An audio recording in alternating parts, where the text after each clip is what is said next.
Merci. Donc, moi, ça me fait très plaisir voilà, de voir un certain nombre de visages connus, un certain nombre de visages pas encore connus, et puis d'être parmi vous dans un lieu du livre, à la fois où on les fait, où on les vend, on les fait circuler, on les élabore, etc. Et comme je vais vous parler du livre, c'est vraiment assez bien adapté. Alors, en quelques mots, le titre de la conférence, c'était « L'avenir du livre et de la lecture ». Alors, c'est très risqué d'avoir un titre du type « L'avenir », d'abord parce qu'on ne sait pas très bien comment il est, et que très souvent, on se tourne vers le passé, parce que ça, au moins, on le connaît, pour essayer de comprendre ce qui se passe aujourd'hui, et puis éventuellement de se projeter dans ce qui peut se passer.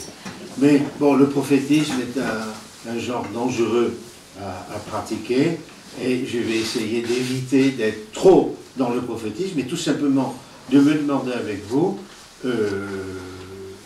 les livres dureront-ils toujours? Et à travers ça, et évidemment, l'autre question, c'est quels livres dureront et quels livres ne dureront pas? Et bon, le point de départ, c'est tout simplement que nous savons que nous sommes dans une période très très particulière de révolution. Il s'est passé quelque chose depuis 40 ans. Et ce qui s'est passé depuis 40 ans, en gros la numérisation, Internet, ce qui fait qu'on ne peut plus vivre sans ces machines, qu'il y a bien sûr des systèmes de désintoxication, mais je ne suis pas sûr qu'ils fonctionnent extrêmement bien, y compris en montagne, puisque c'est particulièrement bien relié, enfin, sauf certains flancs qui le sont moins, mais bon, bref, nous ne nous imaginons pas sans ces machines. Et ce qui est intéressant, c'est de se dire, d'une part, quels vont être leur impact, pas simplement sur les objets que sont les livres, mais sur nos manières de penser, nos manières de faire, nos manières de nous souvenir ou de ne pas nous souvenir. Qu'est-ce que ça va bouleverser? Qu'est-ce que ça a bouleversé chez nous? Et il se trouve que dans le passé, il y a eu un bouleversement à peu près comparable qui a été celui de l'invention de l'imprimerie. Et d'ailleurs, l'invention de l'imprimerie, c'est un très mauvais terme. Le problème, c'est pas de l'inventer, le problème, c'est de la diffuser. C'est toute la question d'une invention. Fleming trouve la pénicilline, mais pas du tout. Bien d'autres avaient trouvé la pénicilline ou l'effet de champignons. Simplement, je ne parle pas des champignons hallucinogènes. Donc, mais simplement, ce qui est important, c'est de savoir que la Seconde Guerre mondiale a permis de diffuser la pénicilline. Et cette diffusion a permis de l'améliorer, etc. Bon. Et c'est exactement ce qui se passe quand il y a une invention. Et de temps en temps, il y a des inventions qui sont absolument fondamentale, à la fois par l'espace dans lequel elles se diffusent, le temps avec lequel elles se répandent et l'intensité qui les caractérise. Et Internet ou l'imprimerie, je dirais que c'est la même chose. L'imprimerie, c'est une affaire de 50 ans. En 50 ans, le livre imprimé et les techniques d'impression sont mises au point. Pratiquement, elles ne bougeront plus jusqu'il y a 40 ans. Il n'y a pas eu d'évolution majeure. Bon, aussi, bien sûr, la couleur, des systèmes de mécanisation, etc., qui permettent de faire baisser le prix des livres. Il y a eu évidemment des choses faites sur le papier, etc. Mais, fondamentalement, le livre tel qu'il se stabilise au début du XVIe siècle, c'est celui qu'on a encore aujourd'hui, ou très très largement celui qu'on a aujourd'hui. Et ce qui se passe, c'est que justement les choses bougent à travers l'effet du numérique, et le problème est que c'est compliqué, comme toujours quand il y a des systèmes de changement assez radicaux. D'autant plus que j'évoquais les dangers du prophétisme, il y a un autre danger, c'est de croire que quand il y a du neuf, le neuf remplace absolument l'ancien. Or, c'est faux. Et il suffit qu'on pense à notre vie de tous les jours. Le neuf coexiste avec l'ancien, et très souvent, l'ancien demeure. Parfois, il est caché, parfois, on ne le voit pas. mais il remonte. Donc l'idée un peu naïve de penser qu'il y a... alors, mais si on en a besoin pour réfléchir, il y a un avant, il y a un après. Bon, très bien. Alors Gutenberg, il y a un avant Gutenberg, il y a un après Gutenberg. Mais en réalité, ce qui est intéressant, c'est de voir comment coexistent des phénomènes qui relèvent de l'ancien, du très ancien, de l'archaïque, et du nouveau. Et au fond, c'est un peu toute la réflexion à quoi peut nous conduire le livre, l'invention de l'imprimerie, etc. Donc, si vous voulez, je vais essayer d'avoir de temps. Il y a une chose quand même, c'est que ça me fera plaisir si vous m'interrompez, parce que ça me donnera le temps de boire un verre d'eau, et surtout de rebondir. Hein, je veux dire, voilà, il y a un aspect vivant qui peut être extrêmement positif et salutaire dans mon cas. Donc, en gros, je vais dire deux choses. La première, eh bien, une rétrospective très rapide sur la révolution qu'a été l'imprimerie. Et au fond, qu'est-ce qui a été en jeu là-dedans, et pas simplement, ou même très secondairement, du point de vue technique. Ça, je serais bien incapable d'aller loin dans ce domaine. Simplement, qu'est-ce que ça a transformé dans les mentalités, notamment en Occident, puisque c'est en Occident que ça a été inventé. Et le deuxième temps, ben, ça sera une réflexion sur le statut du livre, de l'imprimé d'une manière générale, et probablement de la transformation de la notion de texte avec les liens. Là, je regardais un de vos ouvrages qui précisément faisait un lien assez particulier entre la photographie dans le bandeau externe et puis le texte. Ben, si on réfléchit à ce genre de choses, on s'aperçoit que peut-être la notion de texte telle que l'on l'a imaginée pendant longtemps, et même d'illustration, attends, il y avait une page, alors souvent c'était 15 pages avant, pour justement donner l'envie de lire la suite, etc. Mais toutes ces choses ont profondément bougé, et probablement sont appelées à bouger encore. Alors, il y a juste une chose, c'est que tout ce que je viens de dire sur l'ancien et le nouveau veut dire que la question n'est pas de savoir est-ce que le livre va mourir. Alors, la réponse est non. Mais est-ce que le livre va changer? Et est-ce que le livre, est-ce qu'il y a des choses qu'on transmettait par livre jadis, naguère, hier? Et est-ce qu'il y a des choses qu'on ne transmettra plus par livre? La réponse est oui. Et c'est autour de ces interrogations que je voudrais, au fond, vous inviter à une réflexion commune.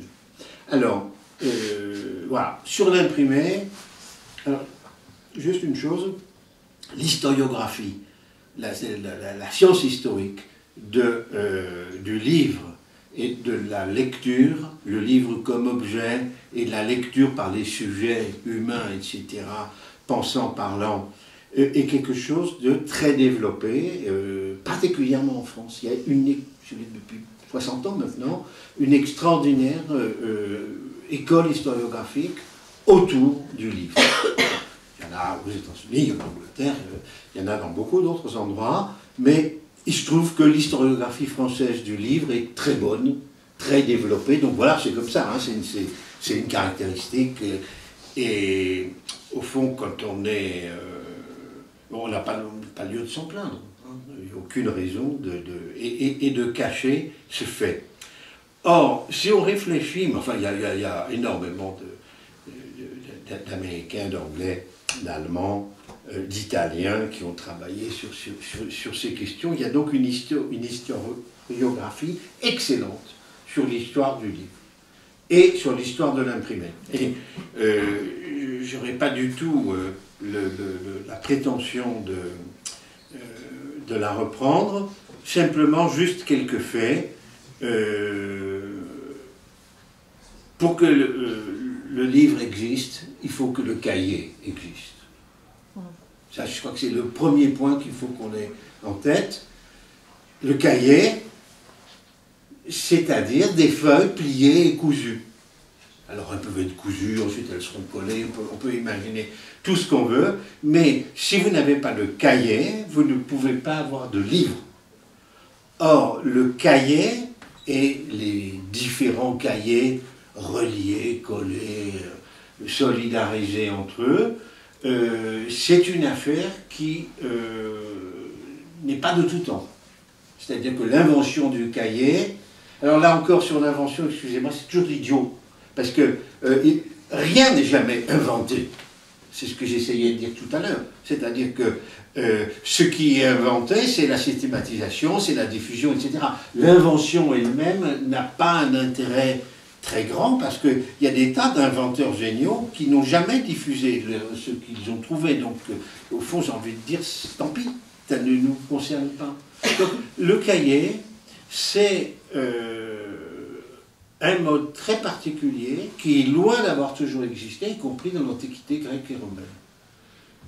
L'Antiquité grecque et romaine est dominée par le rouleau, et évidemment, le problème du rouleau, c'est qu'il a plein de défauts. Il n'est pas cher, parce que c'est des rouleaux qui sont faits avec généralement des papyrus, hein, c'est-à-dire du textile, d'une certaine manière, hein, une texture, etc. Mais surtout, ils sont roulés, puisque ce sont des rouleaux. Et ça veut dire qu'il y a quelque chose qui n'existe pas, que le cahier va inventer, c'est la page. C'est quelque chose qui nous apparaît tellement banal qu'on n'a jamais réfléchi. Sauf si vous êtes intéressant. Mais qu'est-ce qu'une page? On va y revenir sur Internet. Mais la page est une conséquence directe de l'invention du cahier. Bon, le cahier, le codex, hein, pour employer le terme le plus fréquemment utilisé. Donc, le cahier va en réalité complètement organiser différemment le rapport à la lecture. Et il commence à se développer à partir du IIIe siècle, IIIe siècle après Jésus-Christ, et il se développe notamment pour fixer des écritures religieuses et chrétiennes tout particulièrement. Et avec cette idée que la page va être à la fois une unité, qu'on va pouvoir revenir dessus, et surtout, à terme, qu'on va pouvoir lire seul. Alors qu'évidemment, le rouleau, ça pose un certain nombre de problèmes hein, pour pouvoir être lu. Donc on avait fréquemment un aide, un esclave, enfin quelqu'un qui était là, quoi, et qui tenait le rouleau, et puis l'autre qui marmottait, voilà, en lisant. Bon, puis une autre caractéristique antérieure à l'invention de l'imprimé, qui est évidemment très importante, c'est l'invention du blanc. Le blanc de la marge, mais surtout le blanc entre les mots. Il n'y a pas de blanc à l'oral. Enfin, oui, bon, il n'y a pas de blanc. C'est-à-dire qu'il n'y a pas de phrase. Vous ne savez pas quand c'est fini. Une phrase n'est jamais complètement terminée à l'oral. Enfin, si on y réfléchit. Or, pour nous, le mot, en réalité, c'est le résultat d'une fixation par l'œil. Et qu'est-ce que c'est qu'un mot? C'est quelque chose qui commence par un blanc et qui finit par un blanc. Et ce qui fait que je ne sais pas si femme de ménage ou pomme de terre est un mot. Femme de ménage ou bien... alors maintenant, si je traduis dans une autre langue, le problème sera réglé. Enfin, moi, momentanément. Donc voilà, juste ce que je voulais suggérer, c'est que le cahier implique une mise en ordre de l'écrit qui est très différent de ce qui a dominé dans la grande antiquité gréco-romaine. Ça, c'est le premier point. Le deuxième point, c'est que le cahier, c'est-à-dire ça, enfin, cet ensemble-là, là, se met sur des étagères, se stocke donc extrêmement bien, alors que les rouleaux, ils se mettaient comme quand vous mettez des posters, vous voyez, pour pas qu'ils s'abîment, on les met dans des petits étuis comme ça, et puis ensuite on les met dans des alvéoles. Alors vous imaginez, alors donc c'est extrêmement peu économique, c'est extrêmement incommode, et surtout ça ne permet pas de se repérer. Mais parce que... Pardon. On ne peut pas les superposer, ces rouleaux. Pardon. Au lieu d'en faire plusieurs, on ne peut pas... Ah ben oui. Allez, superposer, je ne sais pas. Je ne suis pas du tout un spécialiste de ça. Simplement, ce que je pense, c'est que traditionnellement, on les mettait dans des alvéoles. Et le problème, vous voyez, comme dans des d'abeilles, voilà, on les mettait là-dedans, et le problème c'est que ces rouleaux ne pouvaient pas être très longs. Et par conséquent, les ouvrages étaient extrêmement coupés. Et évidemment, le problème principal, c'est qu'il n'y a pas de chapitre, il n'y a pas de début, il n'y a pas de fin, il n'y a pas de mots. Tout ça pour vous dire que le cahier est antérieur à l'imprimerie et que l'imprimerie a développé toutes les capacités qui étaient dans le codex, mais qu'en fait, l'imprimerie a hérité d'une mise en espace de la face écrite de la langue, et donc, si vous voulez, l'imprimerie n'est que seconde. Alors, qu'est-ce qu'elle a eu de particulier? Bon, je laisse les affaires du papier, enfin, tout ça pour vous dire que les Chinois, le monde perse, le monde arabe avaient absolument tout. Ils avaient le papier, les Chinois, c'est quand même eux qui l'ont inventé. Ils avaient les techniques d'impression, ils étaient extrêmement forts, ils faisaient des billets de banque, etc. Ils avaient un problème, c'est que le système des caractères, qui sont des combinaisons de sinogrammes, pour dire vite, ce système des caractères ne peut pas être combiné véritablement, parce que les éléments de base des combinaisons sont quand même nombreux, alors que nous, avec 16, 15, 20, 25, enfin ce que vous voulez, le nombre de lettres, ça n'a pas d'importance dans l'alphabet romain. On va se disputer sur le nombre de lettres, mais il y en a très peu. Et elles permettent une combinatoire assez rapide. Et par conséquent, une fois qu'on a utilisé les techniques que vous connaissez de l'orfèvrerie, d'où le fait que les premiers imprimeurs étaient des orfèvres, qu'on utilisait la presse, c'est-à-dire bon, la vis de pressoir, hein, et puis qu'on avait des techniques de papier donc assez bonnes, rien n'a été inventé en Occident, et tout a été mis en place en Occident. Voilà, je crois que c'est le point de départ, hein, c'est ça. Rien n'a été inventé là, et la rencontre des différentes techniques mobilisables pour atteindre la fabrication de reproduction par impression de texte, eh bien, ça s'est produit en Occident. Ça, c'est le point brûlant. On peut beaucoup discuter, simplement, les conséquences principales, ça a été de modifier complètement le rapport à la vérité, le rapport aux langues, le rapport aux souvenirs. Voilà, à la vérité, parce que c'est écrit, et si c'est écrit, ça peut être vérifié, vrai ou faux. C'est bien notre problème d'Internet et des fake news. On ne sait pas. Hein, il nous faut des décodeurs tout le temps, hein, pour faire absolument n'importe quoi, y compris par exemple que le climat se refroidit, ce qui n'est pas tout à fait exact. C'est même absolument faux. Et que les hommes n'y sont pour rien, ce qui n'est pas tout à fait exact, c'est absolument faux, ça traîne partout. Donc, fixation et on ne dépend plus de l'imagination du scribe, etc. Ça, c'est le premier point.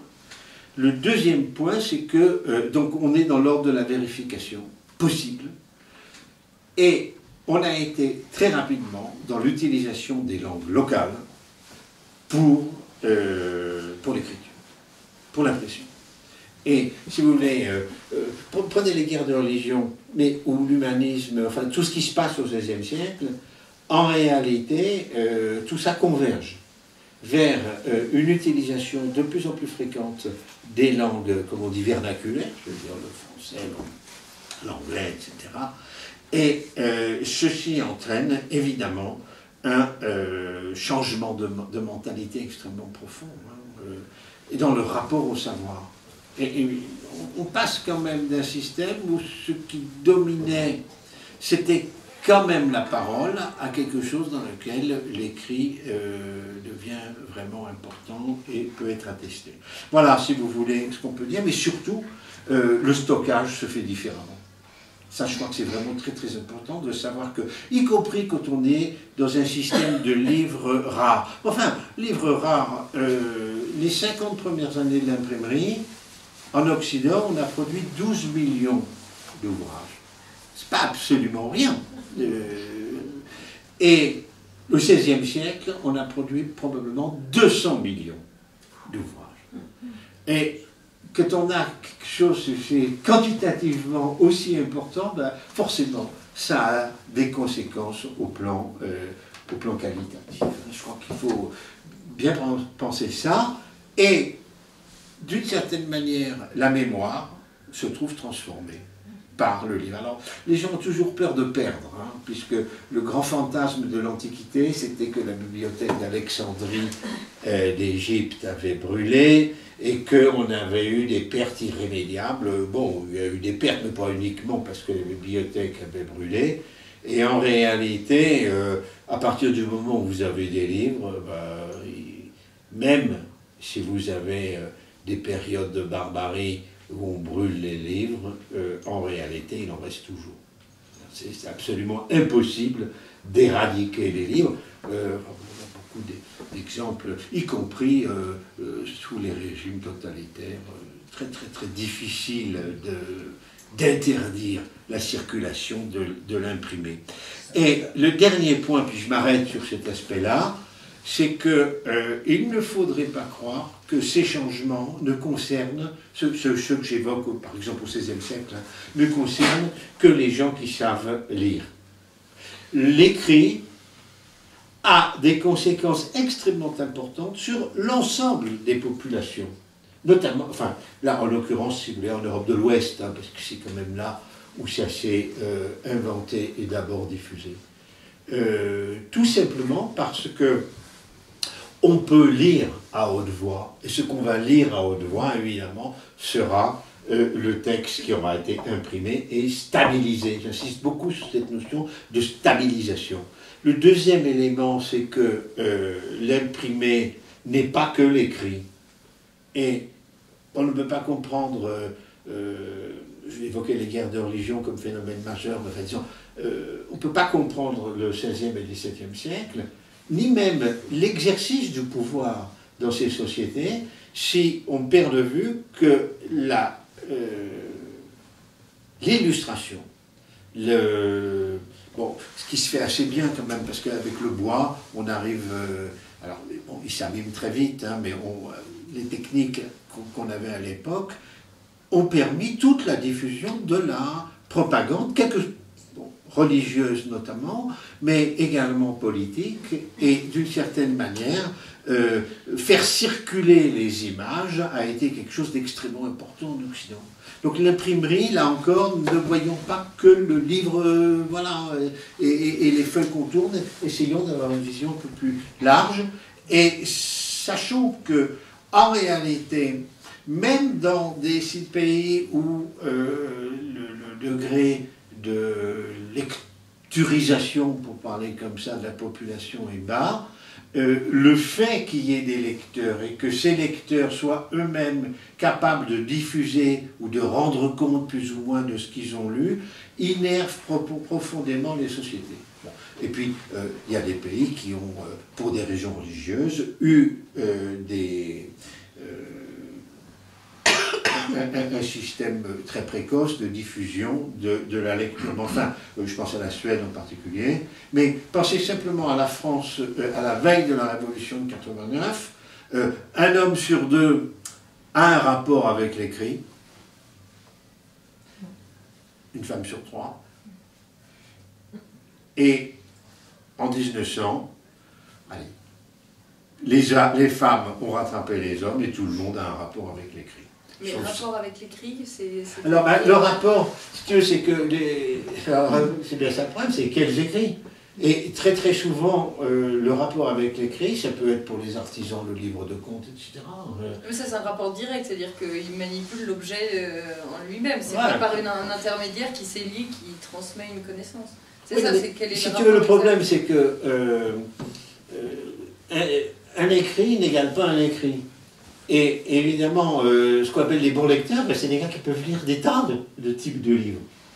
Et dans les sociétés traditionnelles, bon, je pense celle, si tu veux, de l'âge, bon, voilà, 17e, 18e siècle en Europe occidentale, les couches les moins éduquées lisaient toujours la même chose. Des bouts de catéchisme ou des bouts du psautier, ça dépendait si c'était protestant ou catholique, mais c'était toujours les mêmes trucs qu'ils lisaient. Et c'est pour ça que je dis, un rapport avec l'écrit ne veut pas dire une éducation qui permet de se promener comme on veut.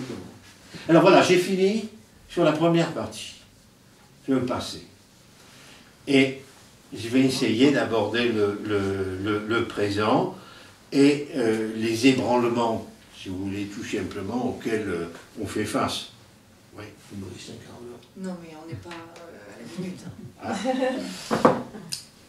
Il y a quelque chose, moi, dans mon métier, que je sais, c'est que, et c'est pour ça qu'on a vraiment des horloges internes quand on fait des cours, là c'est pas un cours, mais le moment où ça doit s'arrêter, c'est-à-dire 5 minutes avant l'horaire prévu, puisque de toute façon la question de l'heure est une question passionnante à observer dans le monde, parce qu'il y a des pays, alors c'est 45 minutes, et puis le cours, et puis il y a des pays, ah ben non c'est 50 minutes, puis il y a des pays où les profs pensent que c'est tellement important ce qu'ils racontent qu'ils veulent que ça soit 60, et puis les gens n'ont même pas le temps de changer de salle, enfin bon, je laisse ça de côté. Le moment où soit les ordi maintenant, soit les classeurs se replient, ben c'est le moment où il faut s'arrêter.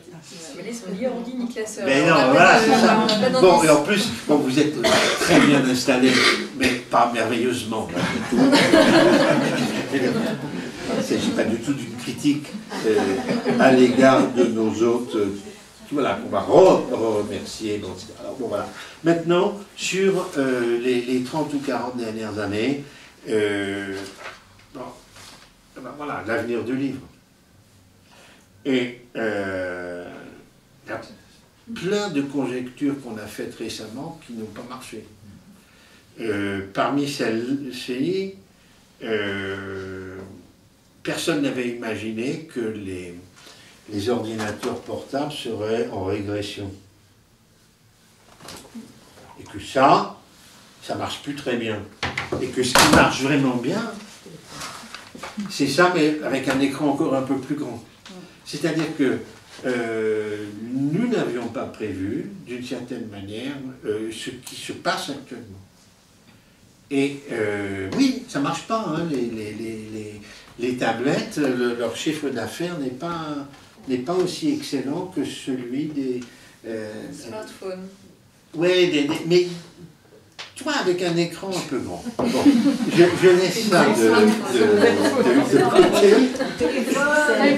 Mais ça fait partie des points sur lesquels bon, bah, on se dit qu'il faut être un petit peu prudent, parce que tout d'un coup on nous a dit, on nous a répété, bon, c'est évident que la tablette va manger les livres, et d'ailleurs si vous étiez sur une île déserte, vous partez pour 3 mois, alors dites-moi les livres que vous mettez sur votre tablette, etc. Complètement idiot. Je veux dire, j'ai rarement vu un fantasme aussi stupide que celui d'aller sur une île déserte avec une masse de livres à lire qu'on ne lira jamais. Enfin, parce que, faites-moi votre choix. Ah ben, l'autre jour, je discutais avec une de mes connaissances, amie d'ailleurs, qui me dit, tiens, je peux te donner les 10 000 livres qui font partie qui avaient été donnés aux militaires français en Afghanistan, enfin au encadrement. Ils avaient 10 000 romans pour passer le temps. Et alors je dis, bah, tiens, donne-moi, ça m'intéresserait de voir la liste, mais rien que la liste, voilà, c'est terriblement décourageant. Qu'est-ce que je peux faire avec 10 000 livres? Ah oui, non, un livre, c'est pas beaucoup, ça je suis d'accord. Mais 10 000, pourquoi sur cette île déserte où je suis pendant 3 mois, à supposer qu'évidemment j'ai l'électricité et tout ça, dans l'île déserte. Enfin, Et vous dire qu'on y a tous pensé. Parce que quand je regarde, moi j'y ai pensé aussi, en me disant, mais attends, c'est quoi ce que j'aimerais avoir, ce qui est vraiment indispensable, alors, et puis comment je fais ce choix de l'indispensable, et puis la tablette, et donc tous les trucs, Kindle, etc., enfin tout ce qui est lié à ça, évidemment est apparu comme une solution, et ce qui est intéressant de voir, c'est que, alors on ne sait pas trop pourquoi, nous on était très en retard en France par rapport aux anglo-saxons, pour dire vite. Mais eux, ils sont sur une pente de nette décroissance de la lecture sur tablette.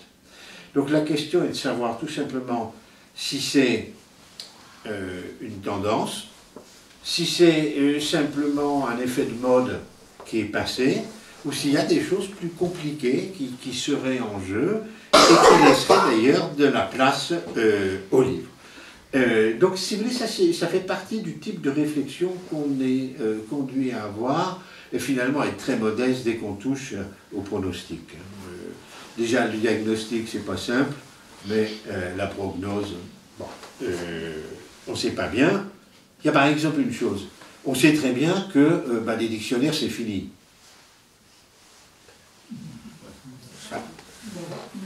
Les dictionnaires papier, c'est fini. Je suis pas d'accord. Le problème, c'est pas être d'accord ou pas d'accord, c'est que les chiffres d'édition et de vente montrent que c'est fini. Ça ne veut pas dire que moi, j'aime pas lire dans un dictionnaire. C'est dire simplement que c'est fini. Alors, bientôt fini. il en reste. Et il en restera toujours. Simplement, cette machine-là, alors bon, je ne pas de réclame pour Google, mais quand on lit un roman dans une langue étrangère et qu'il manque des mots, avant c'était affreux avec le dictionnaire, d'ailleurs on ne prenait pas le dictionnaire. Alors vous allez me dire c'était très intelligent, on ne le prenait pas, comme ça on devinait, mais enfin on peut rester assez longtemps en difficulté. Donc, comme je dis, je ne veux pas être polémique du tout, simplement, on est passé, si vous voulez, je vous donne juste un chiffre comme ça. En 1970, les dictionnaires et encyclopédies représentaient 20% de l'édition française. Ils représentent aujourd'hui 3. Donc, si vous voulez, quand on passe de 20 à 3, on a maigri. Assez singulièrement. Et reprenons quand même nos propres pratiques. Moi, je dois vous dire que quand même, j'ai vécu avec des dictionnaires des années de ma vie. Passé mon temps. Et bien, mais maintenant plus. Oui, mais alors, vous m'avez permis, vous avez permis aux interlocuteurs de vous interrompre. Je ne vous interromps simplement. Il y a un dictionnaire qui est emblématique, c'est le dictionnaire Larousse. Larousse au sens de Monsieur Larousse. Le dictionnaire universel, où M. Larousse donne son opinion sur des points de vue. Et ces points de vue-là ne sont pas simplement qu'encyclopédiques, ils relèvent aussi de la tendance historique du moment et du contexte dans lequel ça a été, les mots ont été employés. Donc ces documents-là, vous n'allez pas les retrouver forcément sur Internet. Mais si, c'est justement ça la question. C'est que, je vais vous raconter un truc, hein, je parle des gens disons, de ma génération. Je pense qu'on est de la même. Quand j'étais jeune professeur, premier achat que j'ai fait, ça a été, il y avait des souscriptions, j'ai acheté l'Encyclopédia Universelle. C'était ma première dépense, comment dire, qui consacrait mon entrée dans ce monde-là, du savoir et tout ça. Bon. Et puis, peut-être 10 ans après, j'en ai racheté une. Ce qui fait que j'ai monté la mienne, j'ai un chalet dans le coin, et j'ai toujours cette encyclopédie qu'il faut absolument mettre à la poubelle, que je ne veux pas jeter parce que c'est des livres et que j'ai une espèce de... Voilà, un comportement comme vous en avez. Bon, voilà. Vous savez très bien que vous jetez une revue très coûteuse, et puis que le livre à 3 balles, que vous avez acheté je ne sais pas où, ben vous ne le jetez pas. Bon, pourquoi? Parce que c'est un livre, on va en reparler un peu quand même de ça. Cela dit, le Grand Dictionnaire universel de Larousse, franchement, si vous voulez le consulter, c'est sur Internet. Sauf si vous l'avez à la maison. Mais si vous ne l'avez pas... Il y a un truc que j'ai vu quand même. J'ai été un quasi-rat de bibliothèque des années de ma vie. C'est absolument terminé. Et j'aime pas y aller. Sauf si bon, puis, voilà. Je vais nulle part. Je vais chez moi. Et j'ai quand même tout le savoir du monde. Parce que, n'oubliez pas quand même que tout ce qui est dans le domaine public est disponible sur Internet. Quand même avoir un peu cette idée-là. Alors, Madame la Présidente, je vais accélérer un peu, tout simplement pour dire que, 1, soyons prudents sur l'avenir parce qu'on ne sait pas exactement. 2, il y a quand même quelque chose, une question fondamentale, je pense qu'on la partage, c'est qu'est-ce qu'un livre? Et quelle est la différence entre un livre et un autre objet, y compris fait de caractère lisible, là-dessus. Et qu'est-ce vraiment un livre? Alors, bon, cette question a été posée 36 fois. Elle avait été d'ailleurs une des interrogations que Kant avait formulées dans son essai sur la métaphysique des mœurs. Un livre, c'est quelque chose qui a un début, qui a une fin. C'est quelque chose qui peut avoir, dans la plupart des cas, un auteur. En tout cas, en Occident, depuis la reconnaissance du droit d'auteur, c'est une affaire qui s'est faite entre le XVIIIe et le XIXe siècle, il y a un auteur. Et il est clos. C'est-à-dire, il peut appartenir à une collection, il peut être une suite, etc., les aventures de Babar, la suite des aventures de Babar, etc. Enfin, pour les Babars, vous pouvez prendre le Club des 5, hein, ça ne me gêne absolument pas. Il est clos. C'est-à-dire qu'un livre a un début et une fin. Or, Internet n'a ni début ni fin. Ça, je crois que c'est vraiment ça. Et c'est ouvert. Pardon? Et c'est ouvert. Totalement ouvert.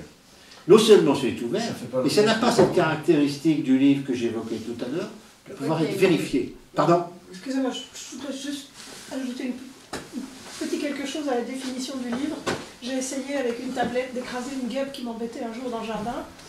Ben, ça marche pas. Et puis après, j'avais besoin de faire du feu, et puis j'avais rien. Ça marche pas non plus. Donc on peut peut-être ajouter encore de détails sur la définition du livre. Alors, juste un point. Ce dont nous parlons, il faut qu'on distingue deux choses. Les livres reproduits sur Internet, on peut dire très rapidement les choses. Ces livres qui sont absolument semblables aux livres, à ceci près qu'il n'y a pas vous connaissez tous les trucs, le papier, l'encre, la couleur, l'odeur, etc. Enfin, la couleur, l'odeur, le plaisir. Bon, moi j'ai toujours détesté ouvrir les pages. Bon, alors il y a des gens qui aiment ça, bon, c'est artisanal, mais il faut quand même bien distinguer deux choses absolument différentes à mes yeux. D'un côté, le livre reproduit, et donc absolument identique, on tourne les pages comme ça, bon, à mon avis, il n'y a pas vraiment de différence absolue. Et puis, le livre, les objets qui circulent, et je dirais, la définition moderne du texte. Et sans vouloir aller trop loin, je pense qu'un texte aujourd'hui n'est pas que la face écrite de la langue. Un texte, c'est de l'image, fixe ou animée. C'est du son. Et évidemment, on est pris au piège parce qu'on va nous dire une page Internet. Bon, une page Internet n'est pas comparable à une page de livre. Et d'ailleurs, elle n'est pas du tout lue de la même manière, elle n'est pas faite du tout de la même manière, ce qu'on appelle les trucs en T. Alors vous prenez la petite université de Chamonix, toc, toc, toc, toc, les 6 onglets comme ça, et puis pof, pof, pof, pof, vous descendez en bas à gauche. On scroll. Oui. Non, ça peut.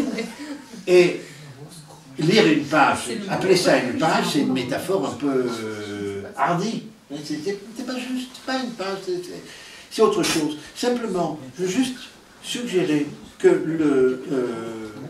le texte aujourd'hui ne peut plus être fait, dans tous les cas, uniquement de caractères. Il est fait d'images fixes ou mobiles et de sons. Il suffit qu'on se rapporte tout simplement à notre expérience personnelle quand on cherche quelque chose, et évidemment, on passe énormément de temps sur Internet. Et de liens. Quoi ? Et de liens, d'images, de textes. Oui, bien sûr. Et de liens. Bon. Il y a les liens, et puis il y a ceux que vous créez. Oui. Donc de toute façon, et très souvent, c'est quand même, il y a parfois des associations qui sont un peu du genre marabout, bout de six ficelles. Hein. Vous voyez bien dans ces liens, et puis et ça pose bien la question de savoir le livre, qu'est-ce qui lui permet de faire autorité? C'est justement de pouvoir être vérifié. Et qu'est-ce qui pose un problème avec Internet? C'est justement la difficulté de la vérification. Tous les problèmes d'éducation, mais ça a toujours été. Et la question du livre, vous savez, aujourd'hui, tout le monde aime les livres. Tout le monde dit c'est bien. C'est d'ailleurs pourquoi l'édition se porte bien. Mais oui. Non, mais attendez, pourquoi ça se porte bien? Parce que, d'abord, notre génération est une génération plus éduquée qu'en avaient été les générations précédentes. Et très souvent, ces générations ont des petits-enfants. Et ils achètent des livres pour en faire des cadeaux. Et le don est quelque chose de véritablement intéressant. La circulation des livres et les achats de livres sont très souvent liés aux cadeaux, aux dons. Alors, aux dons dont on pense qu'il est éducatif, enfin bon, je pense aussi qu'il fait plaisir. Et on vit tous avec une idéologie qui veut qu'un enfant qui lit, ben c'est bien, il est sauvé.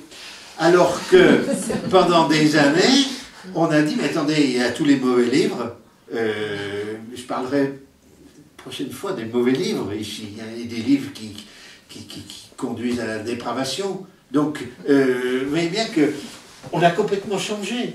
Il s'est passé trois choses. D'abord, on a dit, les livres, il ne faut pas en lire trop, et puis il faut qu'ils soient très bien choisis.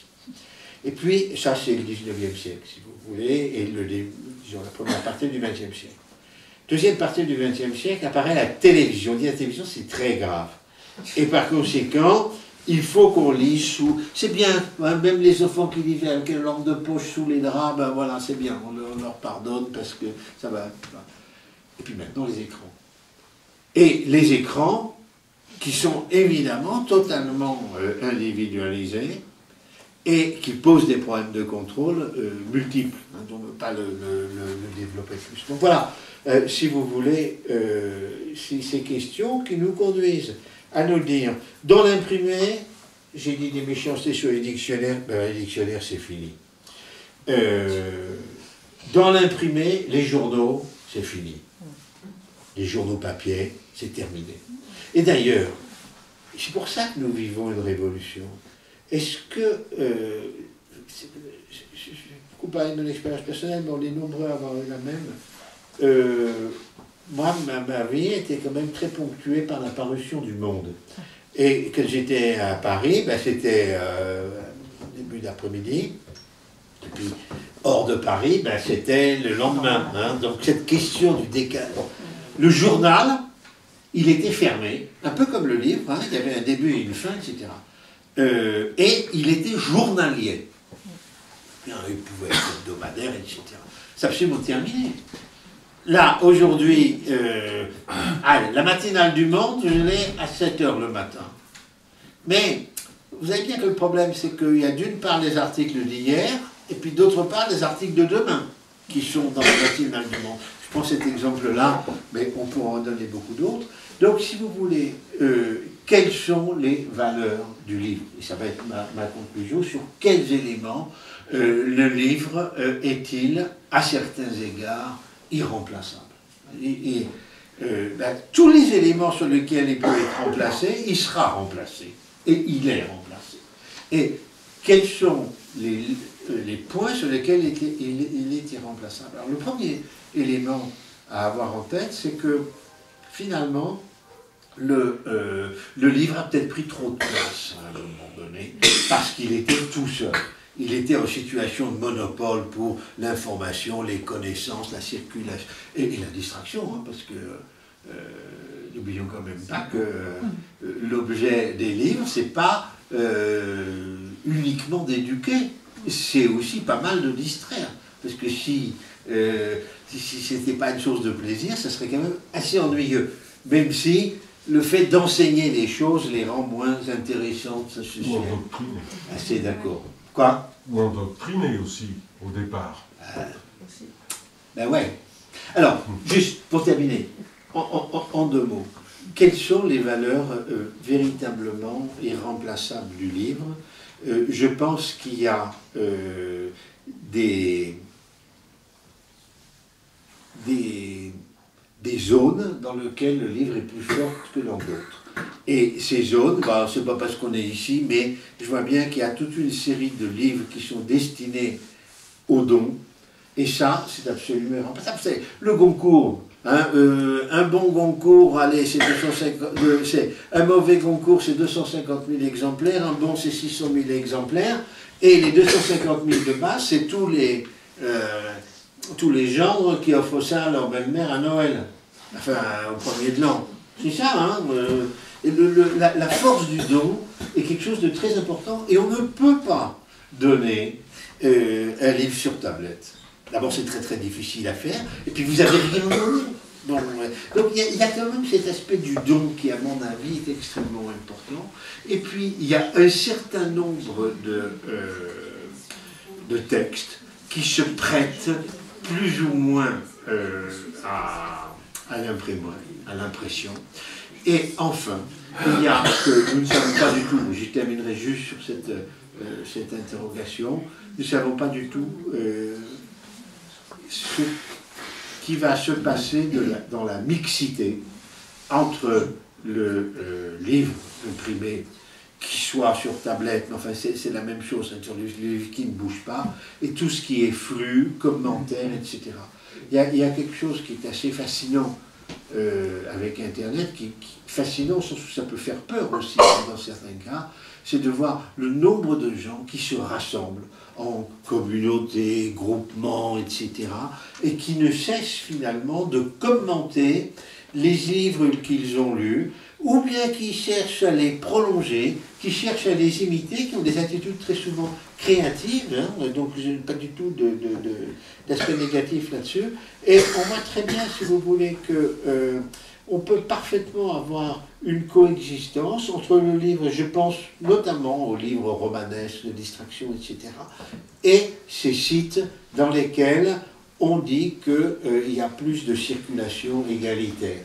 Parce qu'évidemment, l'auteur, il écrit son livre, puis pof, ça descend si les gens veulent bien l'acheter. Et il y a assez peu de remontées. Donc voilà, si vous voulez, la conclusion que je porterai, c'est que c'est peut-être pas si grave, mais ce qu'il faut bien voir, c'est qu'on ne peut pas imaginer que le livre continue à avoir l'hégémonie, et d'ailleurs il l'a perdu, l'hégémonie qu'il a eue à un moment donné de l'histoire, et que d'une certaine manière, ce qui est intéressant, c'est la suite, c'est de voir justement comment va s'organiser cette mixité. Voilà, et j'avais préparé un petit texte, mais au fond, il est trop tard, donc je ne vous le lirai pas. Non, il faut le lire. Alors, On est là. Il faut le lire, mais peut-être moi je me permettrais juste d'ajouter quelque chose au niveau des valeurs du livre. Je pense qu'il y a quelque chose qui ne remplacera peut-être pas ça aussi, c'est la dimension émotionnelle, c'est-à-dire qu'on a aussi un sentiment peut-être lié au fait que c'est plus vérifié, mais un sentiment d'autorité. On se sent plus obligé de lire jusqu'au bout, et le fait que ce soit fixé, on est moins dans la panique du fugace qu'on a souvent sur Internet. On a la sensation que c'est jamais, que ça sera voué de toute façon au changement, et que peut-être de façon artificielle, l'écrit nous donne ce sentiment rassurant d'une certaine forme de pérennité. Oui. Et je pense que cette dimension émotionnelle est très forte. On en revient au stockage. Oui. Le stockage du début du cahier, qui était facile à stocker, toujours facile à stocker. Alors que sur une tablette, vous la laissez tomber par terre, ben, votre stockage il est terminé. Il est perdu, ça c'est vrai. Voilà. C'est sur un téléphone, et moi je veux, alors sans parler de livres, mais ça, tous vous avez cette expérience-là de votre téléphone, vous le cassez et toutes vos adresses disparaissent. Ben, en fait, je crois qu'effectivement, j'ai lancé malgré moi effectivement, des réflexions. Et bon, alors évidemment, il y a des moyens de les conserver, etc. Mais il y a cette espèce de, tout à coup, de alors le livre, effectivement, on peut le perdre, il peut brûler, etc. Mais ça reste un système de stockage qui est grand, mais qui est toujours fixe. Enfin, on sait où le trouver. On le met dans une bibliothèque, on va le chercher, on le trouve. Si vous voulez, juste là-dessus, sur le problème du stockage, là encore, hein, j'ai beaucoup raconté ma vie, ce que je fais très peu habituellement, mais j'ai essayé de reconstituer le nombre d'ordinateurs que j'avais eu depuis que le premier Amstrad à floppy disk, j'avais, je pense, en 1986. En gros, j'ai dû avoir au moins, je ne parle pas ceux du bureau, etc., 12 ordinateurs morts sous moi, dans les combats du savoir. Bon, c'est absolument incroyable. Or, vous vous souvenez, enfin, les gens de ma génération se souviennent qu'un des problèmes, c'était mais comment conserver? C'était exactement le même problème que quand on avait des appareils pour passer les 78 tours, les 33 tours, les 45 tours, etc. Enfin, alors, bien sûr, il y a eu un petit revival là comme ça, tournicoton, mais enfin, en réalité, notre problème, c'est comment remettre dans un standard convenable ce qui était autrefois comme ça. C'est vrai pour les films, c'est vrai pour tout. Vous vous rendez compte qu'à un moment donné, il y a un truc qui s'appelait les diapositives. Mais, là aussi, hein, si on essaye de réfléchir à ce qui s'est passé, pour ça, l'image, c'est au moins aussi important que... Oui, mais alors, là, j'en reviens à ce qu'on disait, je peux pas d'accord avec vous. Regardez les photos de familles qui sont sur papier, vous les mettez dans une armoire, vous regardez des gamins, eh bien ils vont récupérer les photos dans l'armoire très facilement. Et alors que le stockage qui se fait sur Internet, on ne va jamais avoir. Ça, c'est la psychologie qui m'a toujours assez étonné, parce que je vois que maintenant, notre vie s'arrête à l'écran. À l'époque des photos et à l'écran. Il n'y a plus d'historique. En tout cas, vous voyez, ça fait partie de ces éléments d'une révolution. Je me suis dit, mais comment ça va se passer exactement? Et c'est vrai qu'on est toujours écartelé, quoi, entre la nostalgie et puis la science-fiction. Non, mais c'est vrai, je pense que... Et puis c'est le même hein, qui est écartelé. Ça dépend des moments. Hein, il y a des moments... Bon. Mais ce qui est sûr, c'est que nous vivons une révolution. Et ce qui est certain, c'est que l'invention de l'imprimerie a été une révolution. Alors, je voulais juste vous renvoyer à un texte que j'ai relu, parce que, comme je savais que vous allez vous rencontrer, j'ai préparé un peu. Et il s'agit d'un ouvrage de Victor Hugo. Alors, je l'ai relu sur... Internet. Parce que c'est un ouvrage qui s'appelle Notre-Dame de Paris, et puis il y a un sous-titre qui s'appelle 1482. Très important. Et il y a un chapitre qui est le chapitre 2 du livre 5, qui est une réflexion sur l'avenir de sur la révolution de l'imprimerie. Alors, il y a l'archidiacre Frollo qui reçoit clandestinement, sans le savoir, le roi de France, qui est Louis XI, et à un moment donné, il dit, il est avec un très très fameux ouvrage publié en 1474 par Coburger à Nuremberg, qu'on appelle les Chroniques de Nuremberg, et tout d'un coup, il a ce livre sous la main, il a des manuscrits, et puis il a ce livre imprimé qui a été publié donc en 1474, hein, et donc 1482, et il dit « Ceci tuera cela ». Alors, ceci, c'est le livre, et cela, c'est Notre-Dame de Paris, c'est-à-dire le livre de pierre fait pour éduqués, endoctrinés, formés, y compris ceux qui ne savent pas lire. Et voilà ce que dit Hugo. Bon, il y a quelques passages qui sont... Moi, c'est du Hugo, c'est quand même assez extraordinaire. Oh, quelle immortalité précaire que celle du manuscrit. Qu'un édifice est un livre bien autrement solide, durable et résistant. Donc ça, c'était la situation avant. Au XVe siècle, tout change. La pensée humaine découvre un moyen de se perpétuer, non seulement plus durable et plus résistant que l'architecture, mais encore plus simple et plus facile. L'architecture est détrônée, aux lettres de pierre d'Orphée vont succéder les lettres de plomb de Gutenberg. Le livre va tuer l'édifice. L'invention de l'imprimerie est le plus grand événement de l'histoire. C'est la révolution mère. C'est le mode d'expression de l'humanité qui se renouvelle totalement. C'est la pensée humaine qui dépouille une forme et en revêt une autre. C'est le complet et définitif changement de peau de ce serpent symbolique qui, depuis Adam, représente l'intelligence. Sous la forme imprimerie, la pensée est plus impérissable que jamais. Elle est volatile, insaisissable, indestructible. Elle se mêle à l'air. Du temps de l'architecture, elle se faisait montagne et s'emparait puissamment du siècle et d'un lieu. Maintenant, elle se fait troupe d'oiseaux, s'éparpille aux quatre vents et occupe à la fois tous les points de l'air et de l'espace. Et puis ça continue, parce que, voilà, Hugo, il n'est pas avare du tout. Et voilà, donc je vous proposerai quand même ceci comme conclusion. Quand on observe que ce mode d'expression est non seulement le plus conservateur, c'est-à-dire celui qui conserve le mieux, mais encore le plus simple, le plus commode, le plus praticable à tous, lorsqu'on songe qu'il ne traîne pas un gros bagage et ne remue pas un lourd attirail, quand on compare la pensée obligée pour se traduire en un édifice de mettre en mouvement 4 ou 5 autres arts et des tonnes d'or, toute une montagne de pierres, etc. Bon, je m'arrête ici pour dire tout simplement, avec Hugo, que l'imprimerie est la grande révolution et que la deuxième grande révolution, c'est-à-dire ce qui va nous conduire à penser autrement, à nous souvenir autrement, à pratiquer autrement, à oublier autrement, eh bien, c'est ce que nous vivons avec des côtés qui ne sont pas tous exaltants. Je veux dire, il y a des trucs qui font peur. Et de ce point de vue, je vous rejoindrai volontiers. Tout n'est pas si simple.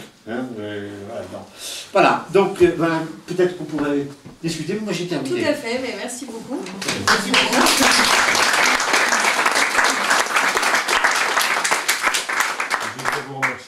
Avec une petite remarque en disant que ce qui me réconforte, c'est que vous avez lu sur une page.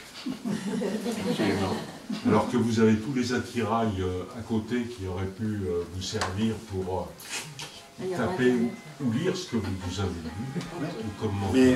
Mais ça, c'est rassurant. Le texte est le même. Moi, ce qui me rassure aussi, c'est que tu as lu sur une page et tu as attribué ça à un monsieur, comment tu l'as dit, Hugo. Il n'était pas anonyme, lui. Et là, moi, cette révolution, ce qui me fait peur, c'est ce que tu as insisté au départ, la notion de vérifiabilité. Et maintenant, même si on va, non plus sur le Larousse, mais sur Wikipédia, on ne sait jamais si Wikipédia qui crache sur tel ou tel sujet, il est exhaustif ou même honnête. Il y a un point de désaccord. C'est plutôt le président des États-Unis qui me fait peur que Wikipédia. Non, mais, en termes de précision, d'observation, quand Wikipédia a commencé, moi je disais aux étudiants, on attendait, voilà, c'est d'ailleurs, c'est comme si vous lisiez les bouquins de l'Harmattan. Voilà ce que je disais à cette époque-là. Et Wikipédia, attendez, il faut vérifier, etc. Aujourd'hui, compte tenu, franchement, sur la plupart des sujets, compte tenu de la bibliographie apportée, des éléments de vérification, alors je ne dis pas du tout qu'il n'y ait pas de sottise, y compris, ou notamment dans les trucs qui ne sont pas assez renseignés, etc. Enfin, dans l'ensemble, c'est vraiment pas mal. Ce qui est intéressant, c'est de voir les différences de langue. C'est-à-dire qu'il n'y a pas forcément la même version sur le même sujet quand on est en anglais ou en allemand ou en français. Mais c'est quand même vachement bien. Enfin, Hyper pratique. raconter tout ce qu'on veut, mais voilà, Moulinex ne m'a pas libéré, mais Wikipédia m'a beaucoup libéré. Franchement. Si je peux me permettre, il y a Chloé qui voulait dire ça bien parce que vous avez le sens critique et que vous avez eu justement l'éducation qui vous permet d'avoir du discernement et de savoir ce que vous pouvez éventuellement prendre, comme on dit, à face value, c'est-à-dire véritablement, et éventuellement ce que vous... C'est l'enjeu pour nous tous. Oui, non, mais ça c'est fondamental parce qu'il y a eu la transmission. Or, ce qui sera intéressant de regarder, c'est tout le problème justement des nouvelles générations qui, eux, se prennent ça en pleine figure sans avoir toute la préparation intellectuelle et la colonne vertébrale pour se dire est-ce que oui, non, est-ce que je dois en douter, est-ce que je dois prendre ça comme une réalité. Il y a juste Chloé qui voulait dire quelque chose aussi après. C'est ça le sujet. Non, je veux dire par rapport à ce que vous disiez, par rapport à Wikipédia et le fait que ça soit ouvert à tout le monde, enfin, c'est ce que vous disiez aussi, mais il y a eu des grosses conneries écrites dans les livres aussi, et le livre n'est pas forcément source de vérité. C'est pas parce que j'insiste sur un point. J'insiste sur un point. Il y a eu des livres anonymes, il y a eu des libelles anonymes, il y a eu des choses comme ça. Mais l'immatérialité, en quelque sorte, de cette révolution favorise l'anonymat absolu et donc le déchaînement de stupidité. Oui, ça rejoint l'esprit critique qui est peut-être un outil nécessaire. Mais à la fois, ça apporte une source de connaissances énorme. Oui, donc c'est en balance. Donc après, c'est pas l'abondance.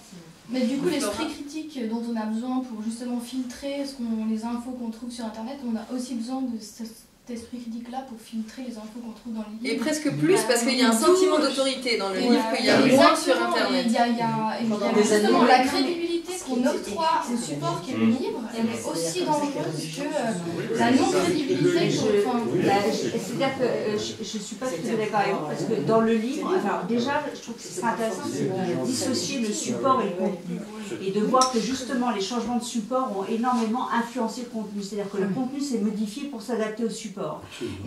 Et ça, c'est fondamental, parce que quand vous avez parlé de la télévision, ça aussi c'est vrai. Ça. Déjà, à la limite, entre la télévision, entre l'imprimerie et Internet, il fallait déjà aussi parler de la télévision qui a déjà changé, je dirais, le type de contenu.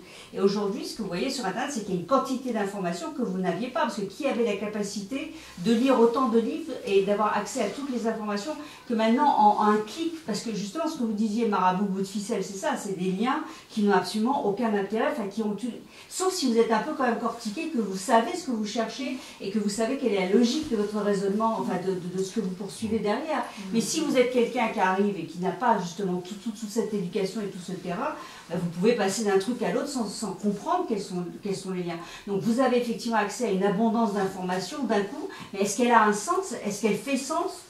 Non, pas forcément. Moi, je trouve que c'est ça le danger d'Internet, c'est que c'est un accès au savoir, mais sans aucune transmission, sans récit contextuel. Alors qu'avec le livre, à la limite, et d'ailleurs quand on voit ça aux États-Unis notamment, il y avait des débats qui se créaient, alors que les gens finalement, on pourrait dire, étaient peut-être beaucoup moins cultivés que maintenant, il n'y avait pas la quantité de connaissances, mais quand il y avait des écrits qui sortaient, les gens lisaient, et après il y avait des réunions où les gens débattaient de ces idées, et ils en débattaient de visu, c'est-à-dire comme aujourd'hui, comme on se trouve, et là c'est intéressant parce qu'il y a une confrontation d'idées, et que la personne qui est en face de son écran, elle reçoit ça, mais finalement, le livre, c'était exactement pareil, il me semble que le livre, pendant des centaines d'années, c'était la vérité écrite. D'ailleurs, les religions se sont appuyées sur le livre. Il n'y avait aucun esprit critique non plus. Tout ce qui était écrit était vrai. Donc, voilà. Il y en avait moins, il n'y avait pas de comparaison possible. Il n'y avait aucune comparaison. Donc là, il y a une évolution. Il y a une évolution du savoir. Non, mais il y a une évolution du savoir. C'est-à-dire qu'il y a une quantité de connaissances, que ça soit dans tous les domaines, au niveau de la science, au niveau de la médecine, enfin partout, il y a eu toute une évolution. Il y a une quantité de choses qu'on sait maintenant qu'on ne savait pas il y a des centaines d'années, ça c'est sûr. Mais elle a suivi. Enfin, moi, le point d'interrogation effectivement qu'on peut poser aujourd'hui, c'est est-ce que les jeunes générations auront la capacité d'absorber tout ça et d'en faire quelque chose de positif? Non, parce qu'on n'absorbe plus le savoir maintenant. Le savoir, il est extérieur à l'homme. Enfin, je pense que c'est ça un peu l'évolution aussi. On pioche dedans, on essaie de... on n'a plus la vocation à tout retenir. intégrer, à tout retenir. Oui, ben voilà, maintenant, l'intelligence, ça consiste à faire quelque chose avec un savoir extérieur. En triant esthétique. Et aujourd'hui, il y a des articles qui disent que finalement, cette abondance d'informations et le support, parce que n'oublions pas, il y a l'information et il y a le support de la tablette, des smartphones, etc. Vous avez des études qui disent que finalement, il y a des troubles de la concentration absolument catastrophiques chez les jeunes, et que vous savez que les enfants des grands, justement, des grands développeurs envoient leurs enfants dans des écoles où justement il n'y a pas de tablette. Donc c'est intéressant ça quand même. Là c'est le problème des garderies pour nourrissons. On donne des iPads, des enfants avec ça. Mais c'est pas seulement ça, c'est la constance. Mais c'est les écrans, c'est la présence d'écran. Et justement l'histoire du lien, c'est que vous passez d'une information à l'autre de façon très rapide par le clic sur le lien, sans encore une fois avoir même assimilé la première information sur laquelle vous étiez. Ce qui fait que vous avez une sorte d'impatience. Oui. Je suis tout à fait d'accord avec vous. Ce qui est intéressant dans la lecture, d'abord c'est de dire que c'est de la lecture. J'ai oublié de préciser tout à l'heure qu'il y a une enquête récente, en gros sur les adolescents, qui montre que ils sont 7 heures devant la télévision, 8 heures devant, tout ça c'est des trucs déclaratifs, etc., et 3 heures devant des livres. Simplement, ce que les gens oublient de dire, c'est qu'à l'école, ils sont aussi très souvent devant de l'écrit. Or, la question c'est, comment est-ce que nous allons appeler ces prélèvements d'informations, etc., qui ne sont pas la lecture appliquée et critique, etc., mais qui sont de la lecture, qui sont de la prise d'informations. Donc c'est vrai que c'est extrêmement compliqué. Bon, et puis l'affaire de l'éducation, c'est toujours pareil, hein, c'est que l'éducation ne peut pas relever que de la société. L'éducation ne peut pas relever que de l'éducation nationale. L'éducation relève aussi de la sphère privée. Non, mais je veux dire, parce que vous comprenez. Mais d'où l'importance de la transmission, justement. J'ai une petite question à l'éditeur. En ce moment, on voit en musique qu'on ne passe plus par sur Internet, on peut créer de la musique, on peut créer du texte, on peut se mettre en scène sans passer par un intermédiaire officiel. Et d'où d'ailleurs un nombre incalculable. Moi, ma question, c'est savoir si est-ce qu'il y a actuellement dans l'édition, est-ce qu'il y a des livres qui commencent et qui finissent, qui passent non pas par un éditeur, mais directement par Internet. C'est l'auto-édition. Oui, l'auto-édition. Ça se fait énormément.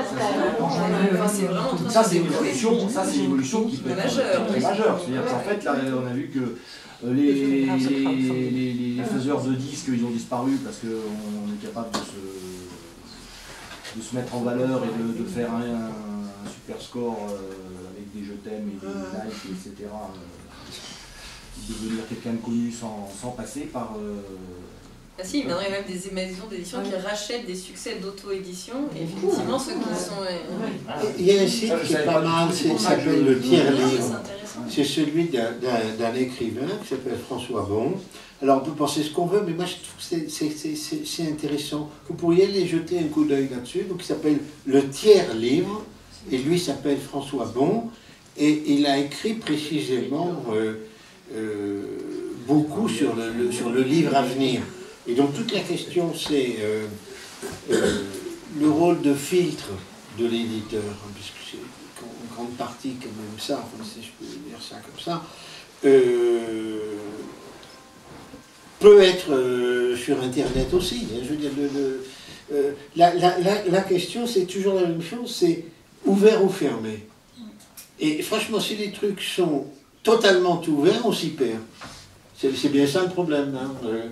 Et le livre a l'avantage de commencer par un truc qui est terminé par une couverture, toutes ces choses matérielles qui font que ça existe. Et puis, cela dit, sur l'authentification, rappelez-vous quand même tous les gens qui disaient « Ah ben c'est vrai, je l'ai vu dans le journal ». Et puis, bon, vous aviez un veau à 5 têtes, etc. C'est pas d'hier. Les canards, vous parlez de ce qu'on a... Voilà, les canards, ça a toujours existé, et ça a toujours existé grâce à l'imprimé. Hein, donc, les fausses nouvelles, c'est pas nouveau. Ce qui est nouveau, c'est leur viralité. Et est-ce que c'est nouveau? C'est pas sûr, parce que, regardez, les émeutes, les mouvements populaires, etc., étaient très souvent liés à des fausses nouvelles. On le voit très bien d'ailleurs, pendant la Révolution française. Donc la fausse nouvelle, c'est... L'écrit ne garantit pas, parce que là, machin, attends, hier c'était bien, c'était stable et ça allait, et puis aujourd'hui on nous donne que des fake news. C'est peut-être plus compliqué. Ouais, mais la fausse nouvelle, c'était l'oral. Non, pas forcément. Non, mais le transfert se faisait par l'oral. C'est-à-dire que ça commençait par un texte qui était subversif, et après on dit ah oui, on m'a dit que, etc. Et c'est la même chose. C'est exactement le même système. Vous avez dit que